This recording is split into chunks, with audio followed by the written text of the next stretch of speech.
very much. It's relative, but democracy and human rights defense over the world. The government of Azerbaijan tries to send a message that we will, as we have, we will silence everyone who dares to challenge us. And I have to say that Khadija joins a long list of people who are on travel ban in Azerbaijan. So when we come to the question, who are allies of bloggers, I can tell you who are my allies. My allies are two very prominent people that most of you know. First is Mr. Aliyev, president of my country, and second, Mr. Putin, president of Russian Federation. And I will tell you why. Because human rights defenders, journalists, activists, for the last 2 decades were actually exposing and indicating and showing and telling about the truth in this region, that this region is actually moving in the wrong direction. But nobody was listening to us. So I would like to thank Mr. Aliyev today that he chairs as dictatorship Council of Europe, insults and humiliates and undermines the institution that had to be there actually to protect people like Khadija, that this should not have happened, you know. The chair of the Council of Europe today puts a ban on the right of, I would say, and I wouldn't be ashamed to say this or be shy about it, of international investigative journalism, who are our allies. And why I said at the beginning that Aliyev and Putin are my allies, because something that I've tried to convince people, the decision makers around the world about Aliyev and about this region for years, these two people helped me a lot, more than any other institution, more than any scholar. I want to see now the scholars who were basically advocating for neoliberal policies in post-Soviet space, saying let's develop business, let's engage them, let's build up businesses, then the middle class will come. Well, I have bad news for you.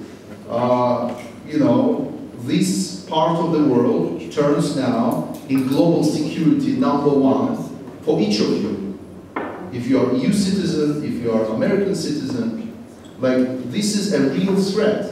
And that strategy didn't work. All the papers, all the strategies with engagement, with let's keep doors open, can be thrown out to a dustbin now because it just didn't work. Thanks, of course, to Mr. Putin and to Mr. Aliyev. And Khadija even so easily said that you can give each count. So today is the reason of this, and I think that if we are talking about government, to say truth, me personally, I'm not really caring about government. Just I can understand that the first law enforcement body have to care also about Elman Türkoğlu. But now we are talking about Khadija Ismailova. And also, second question to Emin Milli. It's too easy to sit here and to talk about Aliyev or Putin or whatever. Just a little bit think about and talk about our refugees. More than citizens of your country, more than 1 million. I really ask you about this. Talk about also about our problem, which is very big problem for my organization as well, about Karabakh. And please invite your friends, and we will have some very distinguished guests visiting this action in the center of Prague. Concerning 2 of your questions, first about who is Elman Türkoğlu. I think this is an excellent title for any media now covering the Forum 2000 and the situation in Azerbaijan. The story, I don't want now to go into details of the story. I just want to show that all of you sitting here, you are participating in just small part of excellently organized PR and communication infrastructure. And I actually wonder why we do not have here Brenda Sheffer, or I wonder why don't we here have Matthew Reiser, who is former American ambassador.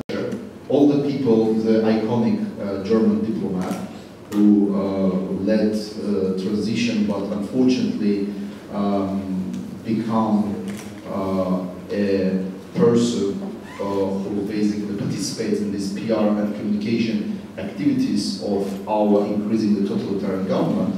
And this is what happens. The same happens, what you just could observe, the same happened in Council of Europe. This is basically Orwellian newspeak, when you have totalitarian governments creating organizations in the country itself, but also hiring the politicians, organizations who say, well, we are for human rights, we are for peace, we are for conflict resolution, we are for democracy. This was just excellent example of what happened, how newspeak entered our life, but all entered the life of Council of Europe, and actually of OSCE. You have this sort of dialogues on every event.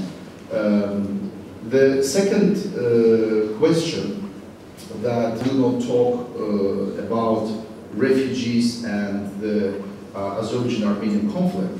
I will tell you my personal story. Unfortunately, what you see today in Ukraine happened with Donbass and Crimea. This is the same basically scenario, a KGB scenario that happened in Karabakh. This was basically a conflict planted by empire to keep this region dependent from Moscow. You had the same in Georgia with Ossetia and Abkhazia. You had the same in Moldova with Prydnestria.